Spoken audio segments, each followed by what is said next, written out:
In his 1997 book, Remote Viewers, Jim Schnabel told the story of the U.S. intelligence community involvement in the controversial issue of psychic spying that largely began in the early to mid-1970s. Commenting on the skills of a talented remote viewer in relationship to matters of a UFO nature, one Pat Price, Schnabel noted Price was of the opinion that Mount Hyas, the jewel of glacial range northeast of Anchorage, housed one of the aliens' largest bases. According to Pat Price, the aliens that lived deep inside Mount Hyas were very human-looking, differing only in their heart, lungs, blood, and eyes. Ominously, he added that the aliens used thought transfer for motor control of us. Price added, the site has also been responsible for strange activity and malfunction of US and Soviet space objects. Rather notably, despite the controversial nature of this story, we find that the US military took a great deal of interest in the tales of UFO activity in Alaska in the formative years of the subject. For example, formerly classified FBI files tell of the startling UFO encounters in Alaska in the period 1947 to 1950. It was in August 1947 that a highly impressive account of a UFO incident involving two serving members of the military was supplied to the FBI at Anchorage. The report began, "This is to advise that two Army officers reported to the Office of the Director of Intelligence Headquarters Alaskan Department at Fort Richardson, Alaska, that they had witnesses an object passing through the air at a tremendous rate of speed which could not be judged as 2 miles per hour. According to the official report, the UFO was initially sighted by only one of the two officers, but he soon alerted his colleague to the strange sight.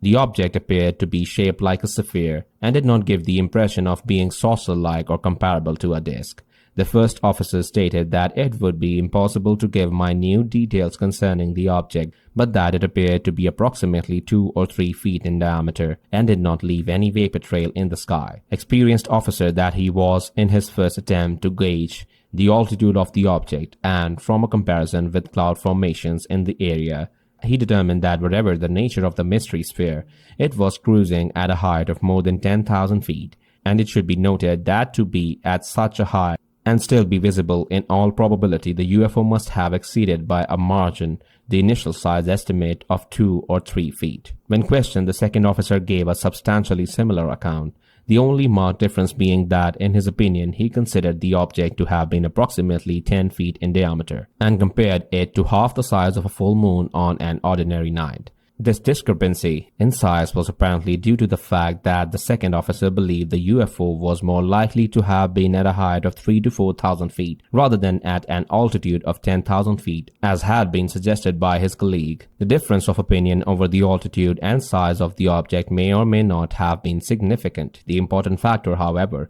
was that both officers agreed that some type of anomalous object had most definitely been seen, and as the report concluded, the second officer pointed out that one of the remarkable features of this report was that it was definitely traveling against the wind. Shortly afterwards, the FBI office at Anchorage reported to Bureau Director J. Edgar Hoover that we have been able to locate a flyer observed some flying object near Bethel, Alaska in July 1957. The report to Hoover continued, related that the occasion of seeing the flying object near Bethel was on a July day when the sky was completely clear of clouds, and it being during the early part, it is daylight the entire night.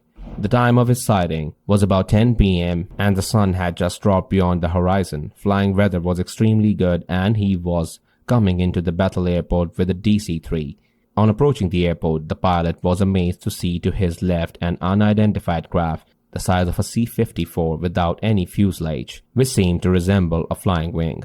As a result of its unique shape, the pilot was initially unable to determine whether the object was heading towards his aircraft or away from it, and elected to make a 45-degree turn in an attempt to defuse any possible chance of collision. The FBI noted that the pilot was certain that the craft was free of any external power source, such as a propeller-driven engine, and exhibited no exhaust as it flew by. The document added, he called on his radio to the Civil Aeronautics Administration station at Bethel, asking the aircraft was in the vicinity, and they had no reports of any aircraft. The object he sighted was some 5 or 10 miles from the airport before his arrival, and stated that the path did not go directly across the airport. He, of course, could not tell whether the object was making any noise, and stated that it was flying at 1,000-foot altitude and estimated travel at 300 miles per hour. It was traveling in the direction from Bethel to Nome, which is in a northwesterly direction. He noted no radio interference and is unable to describe the color, other than it appeared dark but of definite shape and did not blend into the sky but had a definite concise outline. He clearly observed the object at this time. As the 1940s drew to a close and a new decade dawned, the FBI continued to receive and log high-quality UFO reports on a regular basis. Of those, one of the more credible related to a noteworthy series of encounters that occurred in Alaskan airspace over the course of 2 days in early 1950, forwarded to the FBI by an official U.S. Navy source. The confidential 3-page intelligence report paints a startling picture of multiple UFO encounters involving the military. Titled Unidentified Phenomena in Vicinity of Kodiak, Alaska, it concerns the report of sightings of unidentified airborne objects by various naval personnel on 22nd and 23rd January 1950. The author of the report noted, at 220-240W January, Lieutenant Smith, U.S.N. Patrol Plane Commander of P-2V3 No. 4 of Patrol Squadron 1 reported an unidentified radar contact 20 miles north of the Naval Air Station, Kodiak, Alaska. When this contact was first made, Lieutenant Smith was flying the Kodiak Security Patrol at 0243W. 8 minutes later, a radar contact was made on an object 10 miles southeast of NAS Kodiak. Lieutenant Smith checked with the control tower to determine known traffic in the area and was informed that there was none. During this period, the radar operator Chasky, ALC-USN reported intermittent radar interference of a type never before experienced. Contact was lost at this time, but intermittent interference continued. Smith and Gasky were not the only two to report that unidentified vehicles had intruded into Alaskan airspace. At the time of these encounters, the USS Tilbrook was anchored in the vicinity of Buoy 19 in the nearby manned ship channel. On board the Tilbrook was a seaman named Morgan who was standing watch. At some point between 200 and 300 yards, Morgan reported that a very fast-moving red light, which appeared to be an exhaust nature, seemed to come from the southeast, moved clockwise in a large circle in the direction of around Kodiak, and returned out in a generally southeast direction. Perhaps not quite believing what he was seeing, Morgan alerted one of his shipmates, Carver, to the strange spectacle, and both watched as the UFO made a return flight. According to the testimony of Morgan and Carver, the object was in sight for an estimated 30 seconds. No odor or sound was detected, and the object was described to have the appearance of a ball of fire about 1 foot in diameter. The report then records yet another encounter with a mystery visitor at 220-440W. Conducting routine Kodiak security patrol, Lieutenant Smith reported a visual sighting of an unidentified airborne object at a range of 5 miles on the starboard bow. This object showed indications of great speed on the radar scope.